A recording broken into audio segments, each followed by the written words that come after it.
Hey, so it's the end of a long day and I'm a bit zonked out on the sofa, well, the chair.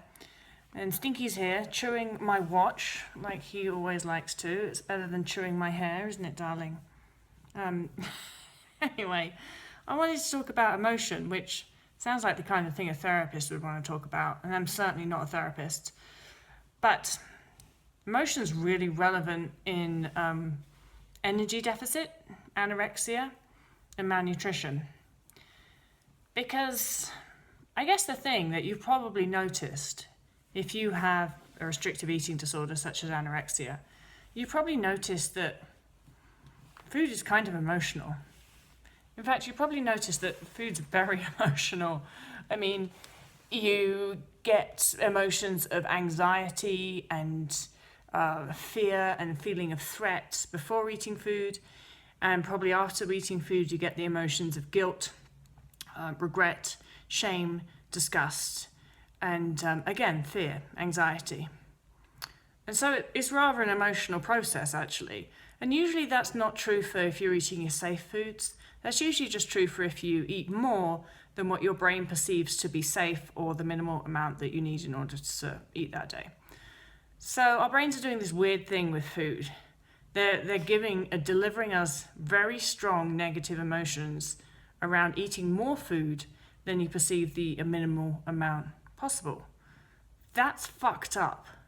That's not normal.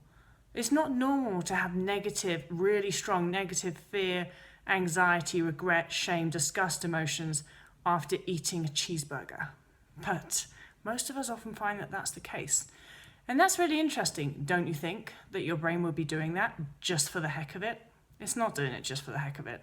There's a really important reason why it's doing that. So why would your brain feel that it needs to deliver you negative emotions around eating food or eating more food than you perceive to be the minimum amount possible? And the only explanation that I buy for this is the adaptively famine perspective of it, which is that your brain thinks that you're in a famine. It thinks that because there's not been enough food coming in, so it's got data to say, hey brain, not enough food in the environment, not enough food been coming in, must be in a famine. And that's not your logical brain, that's not this bit, it's the brainstem area that's doing this. It's the brainstem area that doesn't really think that logically, it just reacts. It's reacting to the data. Data says not enough food coming in. Only explanation must be famine. Because our brains have evolved, the human brain, to survive famine. It does that really well, had to, because if it didn't, we wouldn't be here today. So your brain is just doing what it thinks is necessary. Data says not enough food, reaction is must be in famine, have to migrate, move to where there's more food. And so if you look at migration science, migrating animals don't eat very much.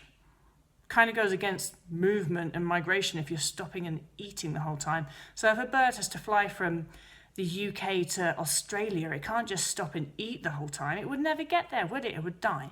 So migrating animals' brains disincentivize feeding behavior.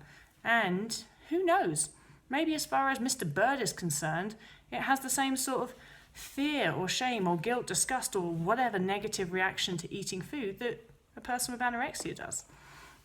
Whatever it is, there is a reason that your brain is delivering you negative emotions for eating food, and that's not normal.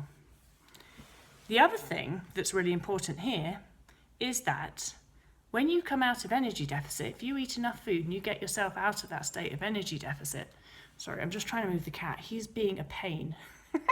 You're so cute. I love you. He's just biting. Yeah, I'm going to let him do that.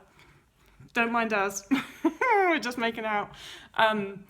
When you get out of energy deficit, your brain's going to stop doing that because it no longer thinks that you need to migrate. It no longer needs to disincentivize feeding behavior and tell you to eat less and move more.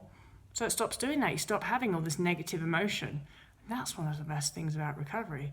Give zero fucks about food.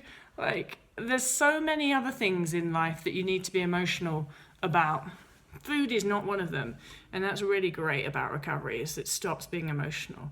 You know, someone could walk in here with a huge takeout pizza and I'd be like, well, I'd probably feel happy emotions, there would be zero of that fear and threat and all of that stuff coming in. In fact, I really wish that someone would walk in here right now with a pizza because I'm kind of hungry. Maybe I can I'll send telepathic messages to my husband. Well, actually, I don't need to do that because I could just text him. But pizza sounds good right about now. But anyway, zero negative emotions around that. And I could eat a whole pizza and I could be like feeling zero negative emotions about having done that. That's normal, by the way. The fact, if your brain is giving you negative emotions around eating, just use that to remind yourself, that's fucked up. That's not normal. That means that there's something going on, and it likely means that you are in energy deficit, and that means you've not been eating enough, and you need to eat more food. And you need to keep eating more food until you're out of energy deficit, and you'll be able to tell when you're out of energy deficit because eating food won't feel emotional anymore.